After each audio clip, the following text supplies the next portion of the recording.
Sumasamba ba ang mga Katoliko sa mga rebulto? Ang sagot ay hindi, ang mga Katoliko ay hindi sumasamba sa mga rebulto. Ang paggamit ng mga rebulto sa Katolisismo ay madalas na hindi maintindihan. Gumagamit ang mga Katoliko ng mga rebulto at imahe bilang mga visual aid upang ituon ang kanilang mga panalangin at upang ipaalala sa kanila ang mga santo, si Maria, at si Jesus. Ang gawaing ito ay nakaugat sa paniniwala na ang mga figurang ito ay maaaring mamagitan sa ngalan nila sa Diyos. Narito ang ilang mahahalagang punto upang linawin ang kasanayang ito. Pagpaparangal kumpara sa pagsamba. Ang mga Katoliko ay sumasamba sa mga santo at sa kanilang mga imahe, ibig sabihin ay nagpapakita sila ng malaking paggalang at karangalan sa kanila. Ang pagsamba, na kinabibilangan ng pagsamba at sa Diyos lamang, ay hindi ibinibigay sa mga estatwa o santo. Ang pagkakaiba sa pagitan ng pagsamba, dulya, at pagsamba, latria, ay makabuluhan sa teolohiyang Katoliko. Konteksto ng kasaysayan.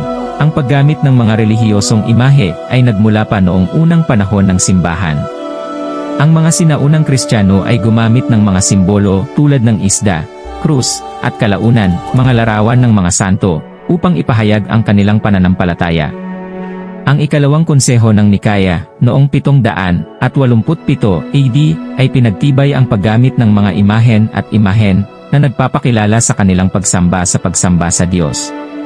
Pang-edukasyon na layunin, bago ang malawakang karunungang bumasa at sumulat, ang mga biswal na representasyon ng mga kwento sa Biblia at mga santo ay nakatulong sa pagtuturo sa mga tao tungkol sa pananampalataya. Ang mga estatwa at larawan ay nagsilbing Bible in pictures.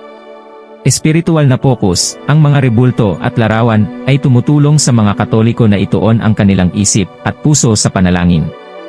Nagbibigay ang mga ito ng isang nasasalat na koneksyon sa taong kinakatawan, nagbibigay inspirasyon sa debosyon, at isang mas malalim na espiritual na buhay. Batayan sa kasulatan, ang paggamit ng mga relihiyosong imahen ay hindi tahasang ipinagbabawal ng Biblia.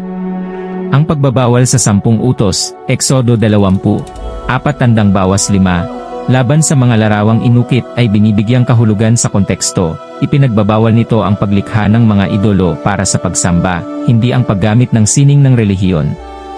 Itinuturo ng mga Katoliko ang mga sipi tulad ng Exodo 25:18-20, kung saan iniutos ng Diyos ang paggawa ng mga kerubin para sa kaban ng tipan, bilang katibayan na ang mga relihiyosong imahen ay maaaring magkaroon ng isang lehitimong lugar sa pagsamba.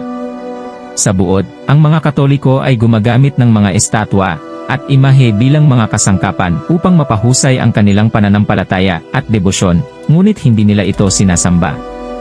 Ang pagsamba ay nakadirekta sa Diyos lamang. Thanks for watching. Kung nagustuhan mo ang ating video, kindly like and subscribe para mas ma-inspire pa tayong gumawa ng makabuluhang mga videos. Salamat and God bless us all.